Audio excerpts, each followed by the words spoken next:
Breaking news చూస్తున్నాం. శ్రీకాళహస్తి పుల్లారెడ్డి కండ్రిగలో దారుణం చోటు చేసుకుంది. వైసీపీ శ్రీకాళహస్తి మండల అధ్యక్షుడు చెవిరెడ్డి మధుసూదన్ రెడ్డి తల్లిదండ్రులపై గుర్తు తెలియని వ్యక్తులు దాడి చేశారు. ఈ దాడిలో ఇంట్లో ఉన్న ఆయన తల్లి జయమ్మ కత్తుల పోట్లకు అక్కడికక్కడే మృతి చెందగా తండ్రి తీవ్రంగా గాయపడ్డారు. గాయపడిన తండ్రిని ఆసుపత్రికి తరలించారు. పోలీసులు కేసు నమోదు చేసుకుని దుండగుల కోసం గాలింపు చర్యలు చేపట్టారు. పోలీసులు ప్రాథమిక విచారణలో దుండగులు ఇంటికి వచ్చిన మార్గం కాకుండా వేరే దారిని పారిపోయినట్టు అనుమానిస్తున్నారు. తాము అన్ని కోణాల్లో దర్యాప్తు చేస్తున్నామని పూర్తి వివరాలు వచ్చాక వెల్లడిస్తామని అడిషనల్ ఎస్పీ రవి మనోహర్ ఆచారి తెలిపారు. ఈ ఘటనపై రాష్ట్ర వైఎస్ఆర్సీపీ నేతలు కార్యకర్తలు ఆందోళన వ్యక్తం చేశారు. హత్య వెనుక రాజకీయ కోణం కూడా ఉన్నట్లు తెలుస్తోందని పోలీసులు అన్ని కోణాల్లో దర్యాప్తు చేపట్టాలని కోరారు. శ్రీకాళహస్తి మండలం వైఎస్ఆర్ కాంగ్రెస్ పార్టీ అధ్యక్షులు మధుసూదన్ రెడ్డి గారి తల్లి దారుణ హత్యకు గురి కాబడింది.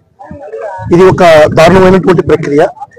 వాళ్ళ తండ్రి గారు కానీ మధుసూదన్ రెడ్డి గారు కానీ ఎక్కడ కానీ ప్రజాక్షేత్రంలో వివాదాస్పదమైనటువంటి జీవితాన్ని గడిపినటువంటి వాళ్ళ నాన్నగారు కూడా టీచర్ గా ఉన్నారు. అదేవిధంగా ఒక ప్రైవేట్ స్కూల్ యజమానిగా కూడా ఉన్నాడు.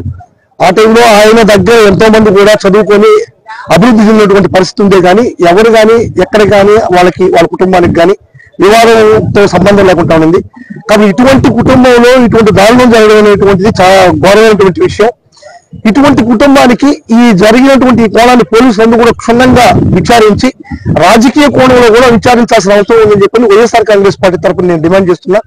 ఎందుకంటే ఈ కుటుంబంలో వేరే పక్క ద్వారంలో ఇటువంటి అవాంఛనీయమైన సంఘటనలు జరిగినటువంటి దాఖలాలు కానీ లేకుంటే సంఘ వ్యతిరేకమైనటువంటి చర్యలు చేసినటువంటి దాఖలాలు కానీ లేవు. కాబట్టి ఒక రాజకీయ కోణంలో కూడా ఆలోచించి పోలీసులు నిర్ణయం తీసుకొని క్షుణ్ణంగా ఆలోచించాల్సిన అవసరం ఉందని చెప్పి ఈ గ్రామంలో ఒక వృద్ధురాలు హత్య జరిగి ఆవిడ భర్త గాయపడ్డట్టు వచ్చిన సమాచారం మీద లోకల్ పోలీసు అంటే టౌన్ దీనికి సంబంధించినటువంటి కాళహస్తి రూరల్ పోలీసు వాళ్ళు డిఎస్పీస్ కాళహస్తి సబ్ డివిజన్ ఉండే ఎస్ఐస్ ఇన్స్పెక్టర్స్ అందరూ కూడా ఈ నేర స్థలానికి చేరుకున్నారు.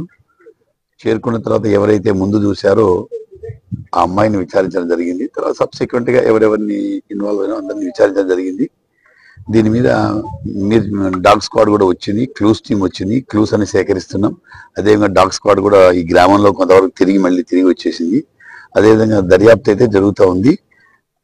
ఫిర్యాదు తీసుకుంటున్నాము వాళ్ళ అబ్బాయి ద్వారా ఆక్స్ఫర్డ్ స్కూల్ మధుసూదన్ రెడ్డి గారి దగ్గర తీసుకుని అన్ని కోణాల్లో దర్యాప్తు చేస్తాం. సస్పిషియస్ అనేది సస్పెక్టెడ్ మీరు చెప్తే మేము అదుపులోకి తీసుకుంటాం. అంటే సస్పిషన్ అనేటువంటిది వాళ్ళు చెప్పాలా, ఎవరు వాళ్ళకి సంబంధించినటువంటి వాళ్ళు చెప్పాలా. వాళ్ళైతే ఎవరి మీద సస్పిషియస్ చెప్పట్లేదు. మీకేమైనా తెలిస్తే చెప్తే కూడా మేము డెఫినెట్గా చర్యలు తీసుకుంటాం. చెప్పలేమండి, ఎందుకంటే క్లూస్ టీం ముందు క్లూస్ సేకరించిన తర్వాత ఫస్ట్ అన్నిటికంటే ముఖ్యమైనది క్లూస్ ను ప్రిజర్వ్ చేసుకోవడం. తర్వాత లోనికి వెళ్ళి వాళ్ళ ఫాదర్ వాళ్ళ కొడుకు ఎలాగ వచ్చాడు కాబట్టి ఏం పోయింది ఏం సంగతి మళ్ళీ చూస్తాం. అదండి ప్రస్తుతానికి అది ఏం పాత కక్షలు వెళ్ళినాయండి. అసలు ఎక్స్ప్రెస్ చేయాల్సిన కొడుకులు కదండి, కంప్లైనెంట్ కదా ఎక్స్ప్రెస్ చేయాలా. వాళ్ళు ఎక్స్ప్రెస్ చేయట్లేదు, మీరు అడుగుతున్నారు. మరి అది చెప్తున్నాను కదా, నగలైతే ప్రస్తుతానికి తెలియదు. ఎందుకంటే లోపల అంతా ఇంటాక్ట్ గానే ఉంది, ఎక్కడ కూడా బీరువా డిస్టర్బెన్స్ గానే లేదు. ఒకసారి చెప్పాను కదా, క్లూస్ టీం అంతా ఒకసారి అంతా సేకరించుకున్న బయటకు వచ్చిన తర్వాత కొడుకు వెళ్ళి ఏది ఎక్కడుందో వాళ్ళ కొడుక్కి తెలుస్తుంది. కాబట్టి దాన్ని బట్టి చెప్పగలుగుతాం.